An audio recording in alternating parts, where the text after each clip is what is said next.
Assalamualaikum warahmatullahi wabarakatuh. Halo sahabat YouTube. Di video kali ini merupakan bagian ketiga dari pembahasan mengenai tahapan produksi konten YouTube ya teman-teman. Jadi setelah kita syuting, kita punya file video dan juga file audionya. Pertanyaannya, akan diapakan file tersebut? Nah, di video kali ini saya akan membahas apa yang harus dilakukan dalam tahap post production ini. Pastikan teman-teman simak video ini sampai selesai ya, agar dapat ilmunya dan tidak gagal paham. Oke? Jumpa lagi dengan saya Aji Sofyan dan selamat datang di channel Sinau YouTube. Bagi teman-teman yang baru aja datang di channel Sinau YouTube ini saya memberikan informasi seputar YouTube dan bagaimana menjadi seorang YouTuber. So, bagi teman-teman yang tertarik mengenai YouTube dan ingin menjadi YouTuber, udah jangan ragu lagi, langsung aja subscribe channel Sinau YouTube dan nantikan video terbaru dari saya yang pastinya memberikan informasi bermanfaat seputar YouTube. Tahap post production merupakan bagian akhir ya dari proses pembuatan konten yang bagus untuk channel YouTube kita teman-teman. Ibarat sebuah cerita nih, ini adalah klimaksnya. Nah, klimaksnya itu ada di sini teman-teman. Jadi sebelum pembahasannya dimulai, bagi teman-teman yang belum menonton video pembahasan mengenai pre-production dan post-production, teman-teman wajib untuk menonton kedua video tersebut ya. Karena pembahasan ini itu saling berkaitan teman-teman. Dan di bagian ketiga ini adalah bagian akhirnya. Untuk link videonya nanti saya taruh aja ya di link deskripsi di bawah video ini. Oke, kita lanjutkan lagi yuk. Kalian pernah nggak ngalamin ketika sudah buat konten bagus, ketika capek-capek membuat sebuah konten, ternyata akhirnya kita kecewa karena video kita nggak ada yang menonton teman-teman di channel YouTube kita. Pastinya banyak nih ya yang sudah pernah mengalami buat konten bagus tapi sepi atau sedikit sekali penontonnya. Nah, yang harus dipahami ketika kita membuat konten YouTube itu bukan soal pengambilan gambar saja ya, atau saat proses syuting saja teman-teman. Tapi ada yang harus dilakukan setelahnya, yaitu dalam tahap post production ini. Lalu apa aja nih yang harus dilakukan dalam tahap post production? Di sini saya kasih gambaran besarnya dulu nih teman-teman. Apa aja yang harus dilakukan dalam tahap post production? Yang pertama yaitu editing. Yang kedua, optimalisasi video. Dan yang ketiga, pemasaran atau marketing dari video kita. Nah, hal pertama yang harus dilakukan dalam tahap post production adalah editing ya. Jadi setelah kita syuting, kita kan punya file video dan juga file audionya nih. Pertanyaannya, akan diapakan kedua file tersebut? Nah, jawabannya adalah diedit teman-teman. Jadi ini berbeda ya dengan pengambilan video streaming ya. Misal untuk Facebook ataupun Instagram ataupun YouTube streaming sendiri ya. Nah, kalau misalnya video streaming kan penyiarannya itu kan langsung ya, live ya, alias real time. Jadi nggak memungkinkan untuk proses pengeditan. Sementara untuk video-video di channel YouTube itu memungkinkan untuk melakukan proses pengeditan. Karena penayangannya itu tidak real time dan bisa diatur oleh kita kapan akan tayangnya, seperti itu teman-teman. Ada yang sempat bertanya gini, loh Bang, kenapa videonya harus diedit dulu? Kan bisa langsung diupload di YouTube seperti itu. Gini teman-teman, mau sehebat apapun konten kreator ya, saat proses syuting pasti hasil file video dan file audionya itu perlu dirapikan terlebih dahulu. Kalau ada yang nekat nih ya, setelah syuting langsung upload video ke YouTube, saya jamin hasil videonya nggak akan maksimal ya. Dan orang-orang yang melakukan hal semacam ini hanyalah orang-orang yang malas, yang nggak mau capek-capek buat ngedit video. Saya nggak menjelaskan terlalu dalam ya tentang proses editing ini, karena pembahasan mengenai editing itu sangat luas sekali teman-teman. Tapi biasanya ada hal-hal dasar yang harus dilakukan ya saat proses editing. Seperti yang pertama yaitu penggabungan file videonya ya, ataupun file audionya. Yang kedua yaitu pemotongan video biasanya. Jadi kita membuang bagian video yang nggak diperlukan ya dalam konten kita. Yang ketiga yaitu menambahkan teks ya, atau tulisan dalam video kita. Semisal nih teman-teman ingin memberikan judul ya untuk konten teman-teman. Nah, ini bisa dilakukan dalam proses editing ini. Yang keempat yaitu menambahkan background atau musik. Jadi ini bisa dilakukan juga untuk mendukung suasana dari konten yang teman-teman buat. Misalnya nih teman-teman membuat konten horor gitu. Nah, bisa ditambahkan background musik yang mengerikan sehingga penontonnya itu dapat feel-nya gitu ketika menonton konten teman-teman, seperti itu. Kemudian yang kelima yaitu menambahkan efek. Nah, ini bisa efek transisi video ataupun efek cahaya ya.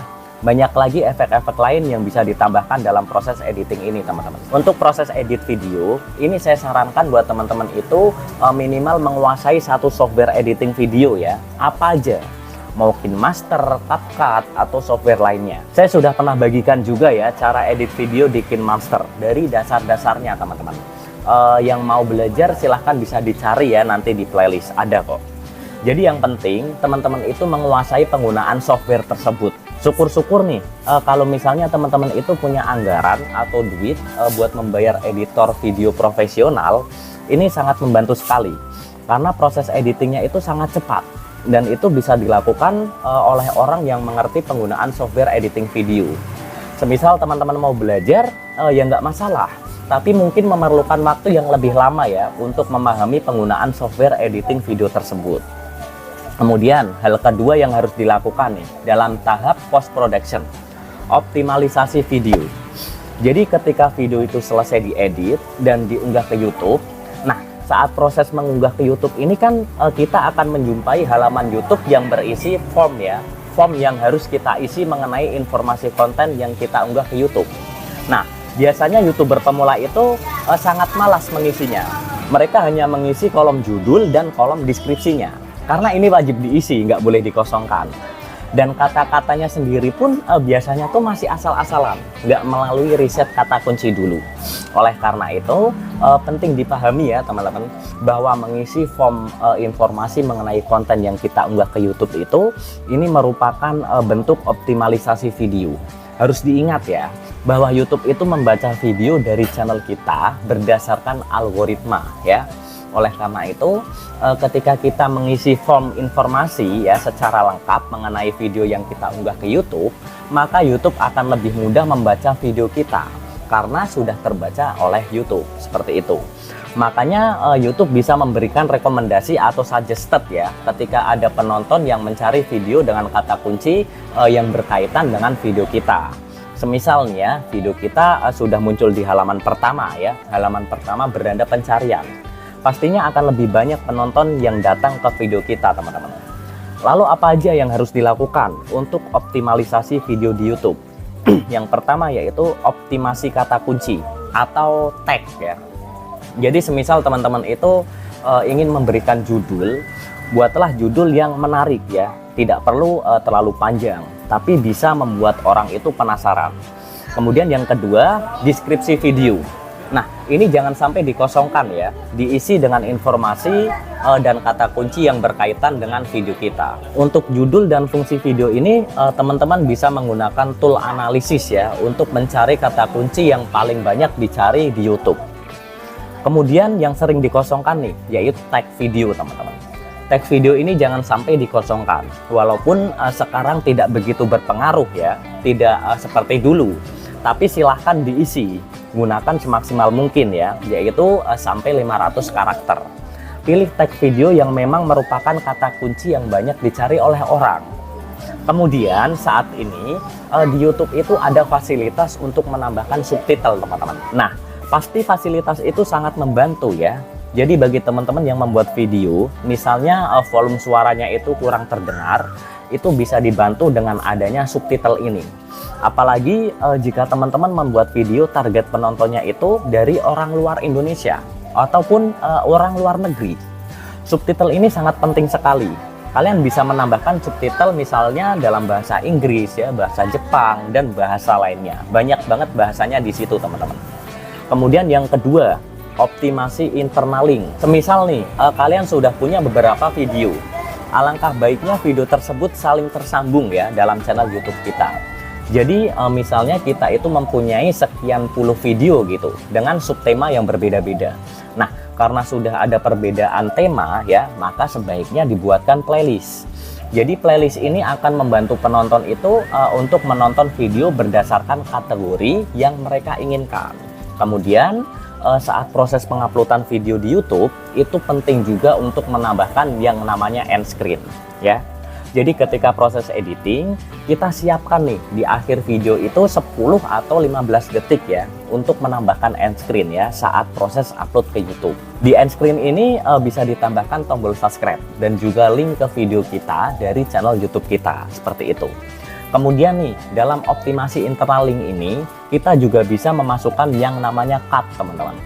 Jadi cut ini berupa link yang biasanya muncul dalam video kita ya. Kita bisa taruh cut tersebut di atas video yang sedang tayang ya. Kemudian kita juga bisa meletakkan link di kolom deskripsi video kita, seperti itu. Misalkan teman-teman yang merekomendasikan suatu produk, nah link pembeliannya itu bisa ditaruh di kolom deskripsi.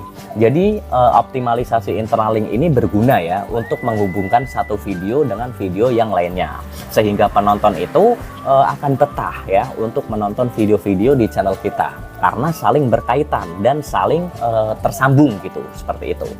Kemudian nih yang ketiga, optimasi visual.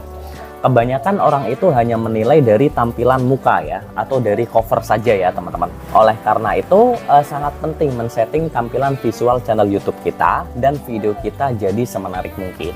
Yang saya maksud visual video di sini adalah yang pertama, thumbnail ya. Thumbnail dibuat semenarik mungkin dengan tulisan yang jelas, simple, dan menarik perhatian penonton. Nah, biasanya memang kata-kata thumbnail ini sedikit berani ya, dan lebih bagus lagi jika menampilkan gambar yang bikin penasaran teman-teman. Kemudian yang kedua, mengenai optimasi visual yaitu masalah channel art. Untuk channel YouTube kita ya, channel art ini memberikan kesan pertama ya bagi penonton yang membuka channel kita loh. Oleh karena itu, penting untuk membuat channel art yang menarik. Jadi thumbnail dan channel art itu mutlak kita perhatikan ya, dan kita buat sebagus mungkin dan semenarik mungkin teman-teman. Sampai sini saya harap teman-teman sudah memiliki gambaran ya mengenai optimalisasi video ini. Oke? Jadi sangat penting melakukan optimalisasi video jika kita ingin jumlah subscriber dan viewer kita itu meningkat. Ingat, no click sama dengan no view. No view kemungkinan dia nggak akan subscribe. Jadi sangat penting sekali mengetahui teknik-teknik atau jurus-jurus yang harus dilakukan dalam optimalisasi video ini teman-teman. Oke? Nanti insya Allah di lain kesempatan saya akan bahas lebih dalam lagi ya, karena ini merupakan materi yang sangat penting khususnya bagi YouTuber pemula. Oke?